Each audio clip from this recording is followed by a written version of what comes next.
मैं सुनील नानवानी आपका एक बार फिर स्वागत करता हूं आपके अपने YouTube चैनल डिजिट्स इंस्टीट्यूट में, जहां आपको मिलता है अकाउंट्स और टैक्सेशन का स्टेप बाय स्टेप पूरा नॉलेज। हर बार की तरह हमारा ये वीडियो भी काफ़ी इन्फॉर्मेटिव होने वाला है, तो इस सेशन को पूरा समझने के लिए प्लीज़ इसे अंत तक ज़रूर देखिएगा। टॉपिक है मीनिंग ऑफ डेप्रिसिएशन। किसी भी बिजनेस में कुछ प्रकार की फिक्स एसेट्स रहती हैं। वो फिक्स एसेट जो हम यूज़ करते हैं उस पर डेप्रिसिएशन चार्ज किया जाता है। तो एग्जैक्टली डेप्रिसिएशन क्या होता है वही आज हम देखेंगे। डेप्रिसिएशन ये बहुत ही इम्पोर्टेंट चैप्टर होता है अकाउंट्स के फील्ड में। देखिए दोस्तों, ये चार्ट देखकर ही आपको समझ में आ गया होगा कि किसी चीज़ की वैल्यू धीरे धीरे कम होना उसका मतलब डेप्रिसिएशन होता है। देखिए इसमें डेफिनेशन क्या दी हुई है। डेप्रिसिएशन में be defined as the permanent decrease in the value of an asset due to use and और the lapse of the time. देखिए डेप्रिसिएशन का मतलब है कि किसी भी टाइप की फिक्स एसेट में जो हम वो फिक्स एसेट को यूज़ करते हैं या बाय लैप्स ऑफ टाइम जो उसकी वैल्यू कम होती है उसे डेप्रिसिएशन कहा जाता है। अब यहाँ पे ज़रूरी नहीं है वो एसेट को हम यूज़ ही करें। अगर वो एसेट हमने यूज़ नहीं की है लेकिन वो एसेट हम एक्वायर करके बैठे हैं तो बाय लैप्स ऑफ टाइम भी उसकी वैल्यू कम होगी। जैसे सपोज अगर आप कोई बाइक खरीदते हो, अब आपने वो चलाए हो या ना चलाए हो, लेकिन आप उसे अगर 6 महीने के बाद या साल के बाद बेचोगे तो जिस वैल्यू में आपने वो चीज़ खरीदे थे उतना वैल्यू आपको मार्केट से नहीं मिलेगा। आप मार्केट में ये नहीं बोल सकते कि मैंने तो ये बाइक चलाया ही नहीं था, तो जितने में मैंने खरीदा था उतना ही मुझे अमाउंट चाहिए। वो वैल्यू कम हो जाएंगी वो एसेट की। तो इसीलिए यहाँ पे ये दिया गया है कि यूज़ करने से या लैप्स ऑफ टाइम से जो एसेट की वैल्यू कम होती हैं, तो जो वो वैल्यू कम होती हैं उसे डेप्रिसिएशन कहा जाता है। मीनिंग ऑफ डेप्रिसिएशन ये हमने अभी पिछले स्लाइड में देख लिए कि डेप्रिसिएशन का क्या मतलब है। डेप्रिसिएशन में be defined as the permanent decrease in the value of an asset due to use and और the lapse of the time. Balance amount after deducting depreciation from any asset is known as written down value।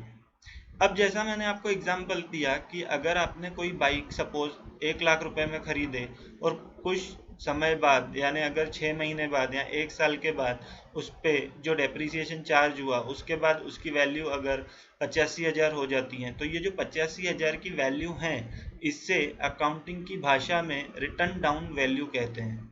Return down value मतलब asset की value less depreciation जो भी उस पर during the period charge किया गया वो। It is chargeable on a block of assets like on land and building. ये जो डेप्रिसिएशन चार्ज होता है वो होता है ब्लॉक ऑफ एसेट्स पे। अकाउंट्स में इनकम टैक्स डिपार्टमेंट के द्वारा इनकम टैक्स रूल्स के हिसाब से एसेट्स को ब्लॉक वाइज कैटेगराइज किया गया है। उस कैटेगरी के हिसाब से ही उस पर डेप्रिसिएशन चार्ज किया जाता है। जैसे लैंड एंड बिल्डिंग, अगर आप बिल्डिंग पे डेप्रिसिएशन चार्ज कर रहे हो तो वो लैंड एंड बिल्डिंग के कैटेगरी में आएगा। Plant and machinery, plant and machinery ये ब्लॉक डिफाइन किया गया है कि इसको साथ में ही डेप्रिसिएट किया जाएगा। सेम फर्नीचर एंड फिक्सचर, यानी फर्नीचर एंड फिक्सचर का मतलब है कि बड़ा फर्नीचर जो अपना बिजनेस में है, इसके अलावा कोई नॉर्मल से छोटे मोटे टूल्स हैं जो फर्नीचर्स में आएंगे, तो फर्नीचर एंड फिक्सचर्स वो एक ब्लॉक बनाया गया है। कंप्यूटर्स एंड प्रिंटर्स का एक ब्लॉक बनाया गया है एंड सो फोर्थ। यानी ये जो डेप्रिसिएशन चार्ज होगा ये ब्लॉक ऑफ एसेट्स पे चार्ज होता है और उसके क्या परसेंटेज हैं ये इनकम टैक्स डिपार्टमेंट द्वारा दिए हुए हैं। उस परसेंटेज के हिसाब से ही हमें उसे चार्ज करना है। हम अपने हिसाब से उसे चार्ज नहीं करेंगे। तो हर साल जब भी डेप्रिसिएशन चार्ज करना है तो हमें एक बार क्या परसेंटेज चल रहे हैं उस साल में ये चेक करना बहुत ही ज़रूरी हो जाता है। Depreciation is shown as a schedule with balance sheet by reflecting all the columns at the end of the period like। देखिए, अब जो आप ये डेप्रिसिएशन चार्ज करते हो वो बैलेंस शीट में हर एसेट के साथ दिखाया नहीं जाएगा, हर फिक्स एसेट के साथ नहीं दिखाया जाएगा, क्योंकि बैलेंस शीट ये एक ऐसा स्टेटमेंट रहता है जो बिजनेस की क्रिस्टल क्लियर व्यू देता है फाइनेंशियल पोजीशन की। तो उसमें अगर हर चीज बाइफरकेट करके दिखाई जाएंगी तो उससे वो बैलेंस शीट यानी पढ़ने में रीडर्स के लिए काफ़ी क्रिटिकल हो जाएंगी। इसलिए फिक्स एसेट का सेपरेट शेड्यूल दिया जाता है बैलेंस शीट के साथ, यानी फिक्स एसेट का टोटल अमाउंट दिया रहेगा, नेट अमाउंट जो भी eight the end of the period रहेगा, और उसके साथ उसका अनेक्शर दिया जाएगा कि ये अमाउंट कैसा आया। तो देखिए वो फिक्स एसेट का अनेक्शर में क्या क्या हेड रहेंगे। सबसे पहले रहेगा ओपनिंग बैलेंस, यानी पीरियड जो स्टार्ट हुआ, हो सकता है कि आपका नया बिजनेस है तो वो आपका पहले साल का ही जो आपने परचेस किए वो वैल्यू हो, या आपका अगर ऑन गोइंग बिजनेस है तो जो लास्ट ईयर का क्लोजिंग था वो आपका इस साल का ओपनिंग रहेगा। तो opening balance plus addition during the year. अब आपने जो फिक्स एसेट हैं, आपकी जो फिक्स एसेट हैं उसका जो ओपनिंग बैलेंस था, तो हो सकता है आपको ड्यूरिंग द पीरियड कोई एडिशन आपने किया हो एज पर आपकी रिक्वायरमेंट, तो वो ऐड हो जाएगा उसमें। Minus cell of any FA, FA का मतलब है फिक्स एसेट।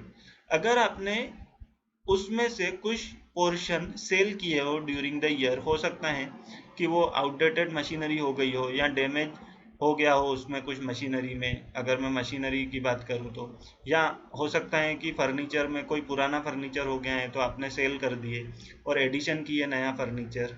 तो उस हिसाब से ओपनिंग बैलेंस में जो भी आपने प्लस किए हो, एडिशन किए हो ड्यूरिंग द ईयर, वो ऐड किया जाएगा, और अगर आपने कुछ पार्ट सेल किए हो तो उसे माइनस किया जाएगा।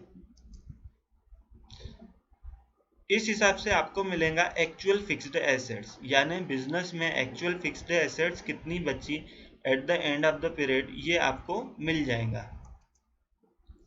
इसमें से आपको माइनस करना है डेप्रिसिएशन। देखिए, ओपनिंग बैलेंस जो लास्ट ईयर का क्लोजिंग था वो आपका ओपनिंग बैलेंस हो गया। ड्यूरिंग द ईयर अगर आपने कुछ परचेस किए, एडिशन किए, उसे ऐड करोगे। कुछ एसेट आपने अगर सेल कर दिए कुछ पोर्शन उसका, या हो सकता है कि पूरी की पूरी वो एसेट सेल कर दी हो, यानी कोई एक मशीनरी हो जो पूरी आपने सेल कर दी हो, जिसका आपने प्रोडक्शन बंद कर दिया हो, तो वो माइनस हो जाएगा। अब जो एक्चुअल फिक्स एसेट बचेंगी उस पर आप डेप्रिसिएशन चार्ज करोगे। डेप्रिसिएशन चार्ज करने के बाद आपको जो मिलेगी वो रहेंगी net value of the FA, यानी net value of fixed asset. ये रहेगा आपका क्लोजिंग वैल्यू उस साल का। अब जरूरी नहीं है ये at the end of the year ही करना पड़ेगा, हो सकता है कि कुछ कंडीशंस ऐसी रहती हैं, लाइक अगर आपको बैंक लोन लेना है तो बैंक लोन प्रोजेक्ट में आपको शो करना है, तो ये 3 महीने 6 महीने किसी भी पीरियड की रह सकती हैं। पर नॉर्मली डेप्रिसिएशन हम ऑनगोइंग बिजनेस में eight the end of the year यानी मार्च में ही एक साथ चार्ज करते हैं एज पर पीरियड। अब देखिए ये बहुत जरूरी पॉइंट है। Depreciation need to be charged on periodical basis. That is, while calculating, we need to keep in mind the date of purchase or addition of assets. It is normally charged at the end of the year. देखिए, जब भी आप depreciation charge करोगे तो जैसे suppose आपने opening balance ले लिया किसी फिक्स एसेट का, उसमें एडिशन कर लिया और उसे आपने उसमें से कुछ अगर पोर्शन सेल किए हो, तो वो माइनस करने के बाद जो आपके पास एक्चुअल बैलेंस बचा था फिक्स एसेट का, उस पे आप डायरेक्टली एक साल का डेप्रिसिएशन चार्ज नहीं करोगे परसेंटेज के हिसाब से। आपको ध्यान में रखना है कि आपने एडिशन किया था तो वो किस महीने में किया था, क्योंकि वहां से वो कैलकुलेट होगा डेप्रिसिएशन कि उतने पीरियड तक आपने वो एसेट को यूज किए थे। सपोज आपने कोई एडिशन किया था अक्टूबर मंथ में, तो आप उस पर साल भर का नहीं लगाओगे डेप्रिसिएशन। अगर अक्टूबर मंथ में जितना आपने एडिशन किया था उस पर केवल 6 मंथ यानी 6 महीने का ही आप उस पर डेप्रिसिएशन लगाओगे। सेम अगर आपने कोई एसेट का पार्ट समझो जनवरी में सेल किए हो तो वो पोर्शन, जो पोर्शन आपने सेल किए उस पोर्शन पर 9 महीने का डेप्रिसिएशन लगेगा, क्योंकि जनवरी, फरवरी और मार्च में वो एसेट आपके पास थी ही नहीं। तो ये आपको ध्यान रखना है कि वो आपने परचेज कब किए हो और वो आपने सेल कब किए हो, उस हिसाब से परसेंटेज वाइज और पीरियड वाइज आप उस पर डेप्रिसिएशन चार्ज करोगे। दोस्तों, इस वीडियो में इतना ही। हमारा अगला जो वीडियो रहेगा उसमें हम बताएंगे कि डेप्रिसिएशन को एक्सपेंसेस क्यों कंसीडर किया जाता है, कि एज एन एक्सपेंस उसे क्यों माना जाता है बिजनेस में, और साथ ही डेप्रिसिएशन चार्ज करने की क्या क्या मेथड्स हैं, इस पर भी हमारा नेक्स्ट वीडियो बहुत ही जल्द हम अपलोड करेंगे हमारे यूट्यूब चैनल डिजिट्स इंस्टीट्यूट पर। Thank you so much. ऐसे इन्फॉर्मेटिव वीडियोस के लिए सब्सक्राइब कीजिए हमारे यूट्यूब चैनल डिजिट्स इंस्टीट्यूट और बेल आइकॉन को भी जरूर दबाएं, ताकि हमारे आने वाले हर वीडियो की नोटिफिकेशन आप तक मिलती रहे। Thank you so much for watching. Keep learning.